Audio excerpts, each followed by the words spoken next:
মায়ের জন্য যে ত্যাগ করায় হাজার কোটি টাকার মালিক সিলেটের ফাহিম আল চৌধুরী, সে বলছে আমাকে আল্লাহ এত বরকত দিয়েছেন যে আমি মাটি স্পর্শ করলেও যেন তার সোনা হয়ে যাচ্ছে। এত ব্যবসায়িক বরকত আল্লাহ আমাকে দিয়েছেন শুধু আমার মায়ের দোয়ার কারণে, মায়ের জন্য একটা ত্যাগ করার কারণে। আল্লাহু আকবার, একটা বাস্তব ঘটনা।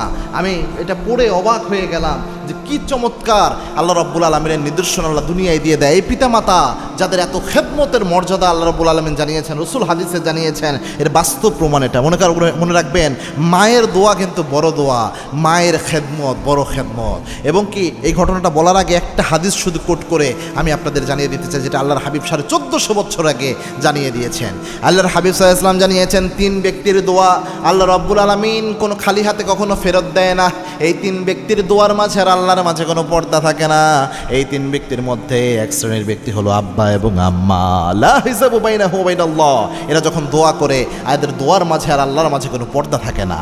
এই সিলেটের ফাহিম আল চৌধুরী, সে বলছে আমার মা একবার অসুস্থ হয়ে যায়, আমার মায়ের চিকিৎসার জন্য আমি একটার পর একটা আমার সব জিনিসপত্র বিক্রি করতে থাকলাম, করে আমার মায়ের আমি চিকিৎসা করছিলাম। একটা পর্যায়ে আমার থাকার যে জায়গাটা ছিল দেশের বাহিরে, লন্ডনে সম্ভবত, ওই জায়গাটাও আমি বিক্রি করে দিলাম আমার মায়ের চিকিৎসার জন্য।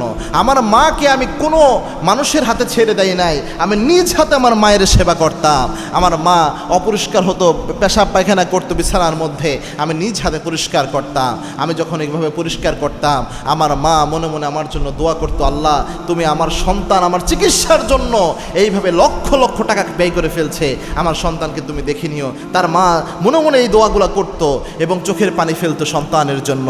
এই মায়ের খেদমত এইভাবে করার জন্য, তার মায়ের পিছনে এইভাবে লেগে থাকার জন্য এই ফাহিম আল চৌধুরী যে সব বিক্রি করে দিয়েছিল তার ঘরের সম্পদ, এখন সে বলছে সে হাজার হাজার কোটি টাকার মালিক।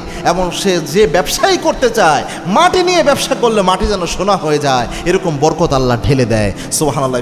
এটা থেকে যেন আমরা যুবকরা শিক্ষা নিতে পারি। বর্তমান জেনারেশন অনেক যুবক রয়েছে টাকা পয়সার জন্য বাবা মাকে ভুলে যায়, এরকম একটা অবস্থা। আরে ভাই, আপনি তো বোকা। টাকা পয়সা প্রয়োজন হলে আরও বেশি আব্বা আম্মার খেদমত করতে হয়।